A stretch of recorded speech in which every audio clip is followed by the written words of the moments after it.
Minister, thanks for joining us. Was locking down the state of Victoria the right Hello, decision? Gabriella. Good to be with you. Look, we respect and support the decisions made by the Victorian government to take swift action to make sure that this outbreak remains under control. We had always assumed in relation to framing the budget coming into this year that there would continue to be localised outbreaks of some sort. That is the type of risk that we are dealing with in terms of a global pandemic of a highly infectious virus such as COVID-19. So taking these steps is something we understand. I'm pleased to hear that in terms of yesterday, there were some 47,000 tests conducted across Victoria, identifying only 4 new cases. Urge and encourage people to continue to get tested in such numbers. Thank them for doing so. This is how we've proven before that the different strategies of containment work to make sure that you have extensive testing, you have in place the contact tracing, you get the isolation underway. That's why keeping all of those systems is just as important as our closed international borders too. Okay, will the federal government be providing financial support to those who won't get paid this week? Look, in the budget we handed down just a couple of weeks ago, there was a further $40 billion worth of temporary COVID-19 related measures, the majority of them economic supports that flow through to Australian businesses. We'll, of course, monitor the situation very closely, particularly should it become extended beyond what's there. There's a chance it might end up being shorter than what's there as well. We just have to watch and see in that regard. But there are very significant economic supports still available for Australian businesses in terms of the extended loss carryback provisions we put in place, the highly discounted small business loans that are available, the targeted support in areas of tourism, of aviation, of entertainment sectors. So, but as always through this pandemic, we've reacted to changed circumstances and we will monitor these ones closely too. I suppose the big difference for workers and casual workers this time round is there's no JobKeeper. Will you guarantee they will receive something like that? Look, I'd urge businesses to be very mindful of that, recognising the scale of support that remains available to Australian businesses through the various measures that continue to be in place. Now, this is a short lockdown period, and we've seen short lockdown periods around the country before, and we hope that this remains short, possibly even shorter than is forecast. As I said, we will monitor the circumstances though. Okay, Anthony Albanese says that this lockdown could have been avoided if the vaccine rollout was up to scratch. He's essentially blamed your government. Does he have a point? No, he doesn't. I mean, you've got a situation in Singapore, for example, at present, who are in something like a 4-week lockdown period.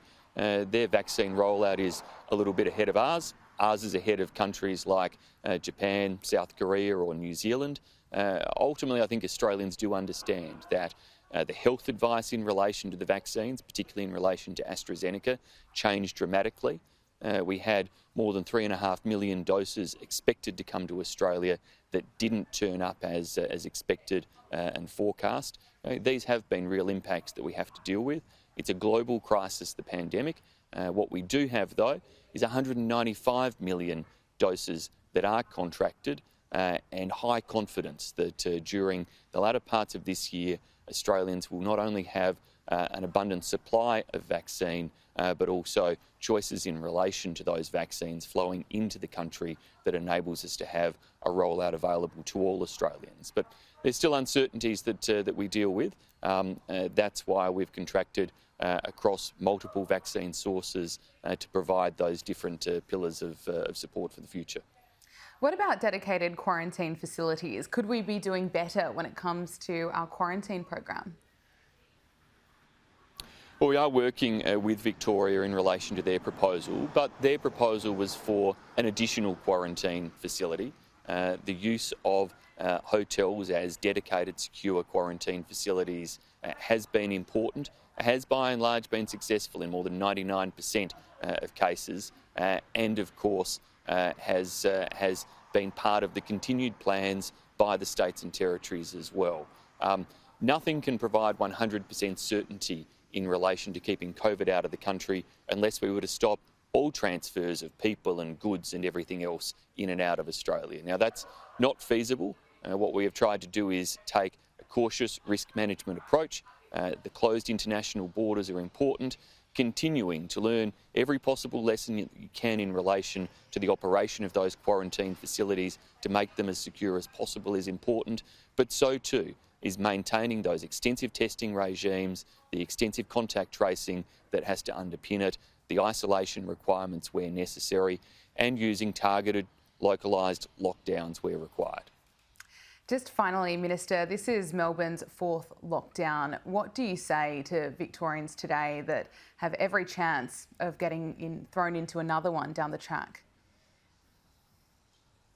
Look, to stay strong, to continue to recognise that as tough as it has been in Melbourne and for Victorians, that across the rest of the world we've seen so much loss of life, so much disaster, so much economic destruction as well. And so we know that it's tough, and we are, across the rest of the country, incredibly grateful to Victorians for the fact that they are showing such strength in going through these difficult times. But by doing so, you're giving yourselves and the rest of Australia the best chance to continue to enjoy the rates of success in being safe, keeping people safe in their lives, keeping people safe in their businesses and their jobs relative to the rest of the world. And we still have, by far and away, outperformed almost any other country, and I'm sure we will get through this one and maintain that reputation worldwide.